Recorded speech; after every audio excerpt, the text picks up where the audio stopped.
je me demande dans quelle mesure sommes-nous disposés à accepter la possibilité que rien de ce que nous voyons n'a aucune signification en soi.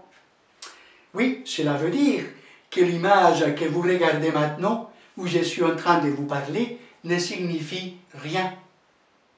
Et que cet écran en face de vous ne signifie rien non plus. C'est étrange et en même temps c'est surprenant. Imaginons juste un moment, et c'est une hypothèse, qu'en effet aucun objet, aucun corps, aucun événement ne signifie rien que ce soit. Que la tasse où je bois les cafés ou les thés avant de sortir de chez moi, que la voiture ou le bus que je prends ne signifie rien. Oui, cela surprend d'entendre ça. Observez tout simplement comment vous réagissez à cette idée, comment vous pouvez la trouver absurde, choquante, inacceptable et même ridicule. Évidemment que toutes les choses ont une signification. Oui, une tasse est une tasse et cela signifie que ça sert à boire. Un véhicule est un véhicule et cela veut dire qu'on utilise pour se déplacer d'un lieu à un autre.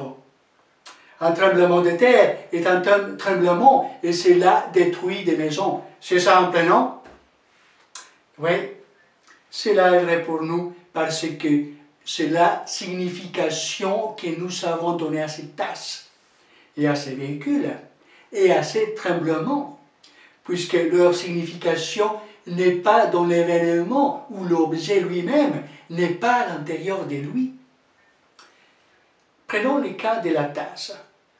Il a pour nous plein de significations, pas nécessairement associées à sa fonction première, qui en est déjà un premier niveau. Elle pourrait être associée, pour chacun de nous, à quelque chose de proche, de rassurant, de personnel, même à un objet qui nous identifie. Elle peut aussi être associée au partage, à la convivialité, à un rituel, à vivre en solitaire ou accompagné. Les tremblements de terre peuvent être associés, pour moi, au mouvement des plaques tectoniques, à un souvenir d'enfance, à la perte d'un proche, ou même à une punition divine. Et la peur que nous pouvons tous ressentir devant un tel événement n'est pas la même. Chacun de nous aurait peur pour des raisons différentes. Oui, c'est vrai. Nous avons donné à tout ce que nous voyons une signification par rapport à notre histoire de vie, nos expériences, croyances, nos souhaits, état d'âme, humeur. Et il serait très intéressant d'observer notre désir que tout ait une signification, que tout soit rempli d'elle, et notre intolérance à voir quoi que ce soit dépourvu d'une signification. Nous désirons que tout en ait une, puisque cette certitude nous rassure. Et quel pourrait être notre intérêt à vouloir donner une signification à tout ce que nous percevons? Bonne question. Qu'est-ce que vous croyez?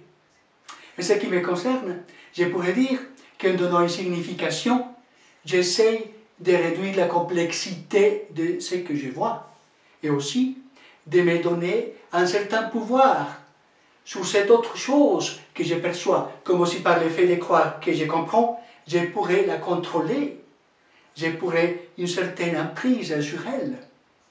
Et c'est comme ça que je donne un sens au monde qui m'entoure, aux gestes de mes proches, aux événements.